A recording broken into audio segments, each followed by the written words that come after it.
Gomez here with Island Metal Forge. Today we're building a guillotine tool. It consists of a base, 2 plates, 2 spacers, and a die. Mr. Steve Cox over at Uncle Buck's Forge is making these kits and selling them at his Etsy store's website, so you can check him out. That's Uncle Buck's Forge.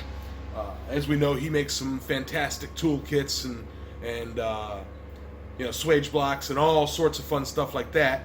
I have his striking anvil, and I know for a fact that County Line Forge, Ting Ting over there, he got one of Uncle Buck's striking anvils. As a matter of fact, he's the one that talked me into getting it, and I'm glad I did, because what a deal.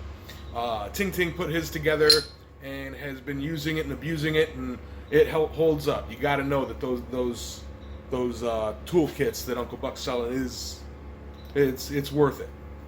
But I got it in the mail yesterday, and it comes with a base plate that you can either bolt to something or weld a hardy shank on, or a piece of angle iron to hold it in your vise, or however you choose to mount it.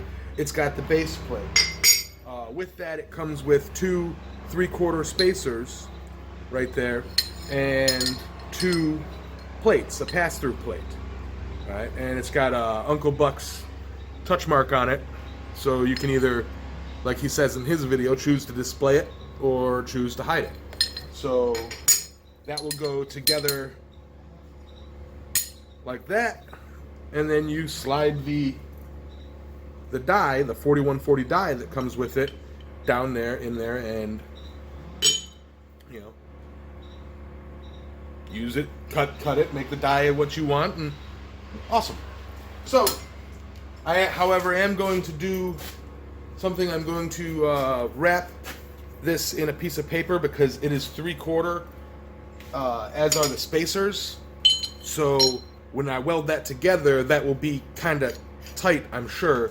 And Uncle Buck was watching Black Bear Forge, Mr. John Switzer, and that's what he did when he built his, is he wrapped his die in paper so that it had that little bit of give. So that's what I'm going to do. Alright, to the welder. Alright, so I've got this clamped in the vise. I've got it held at the bottom, at the top, to keep it even. And I've got this holding the sides in, and I made sure the bottom was level. I've got this on the sides, because with the piece of paper, and there's just that little bit of play, they were slipping a little bit. So I've got it secured exactly where I want it when it's welded. So let me fire it up and light that spark.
All right, so that's all welded up.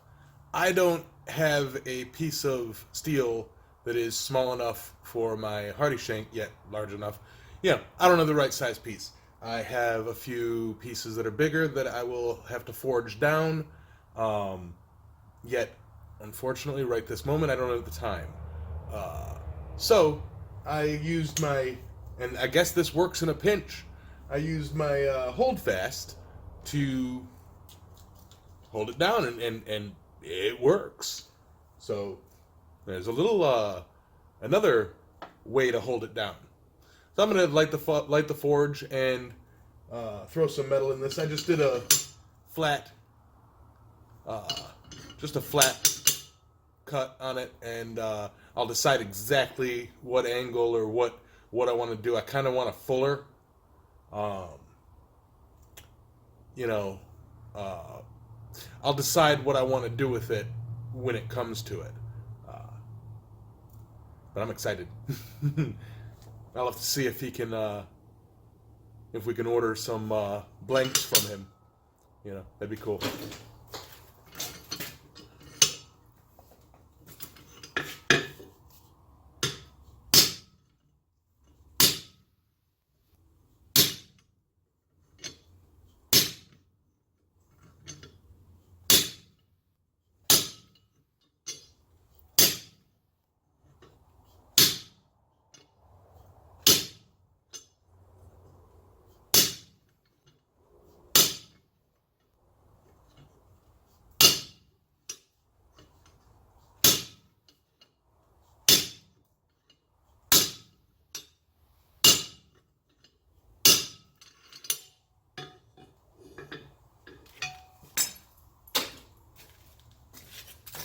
All right.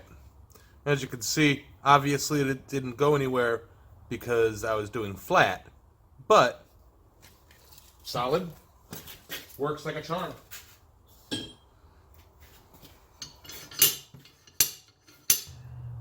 Well, thank you for watching. I hope you enjoyed it. I hope you learned something. Seriously, check out Uncle Buck's Forge.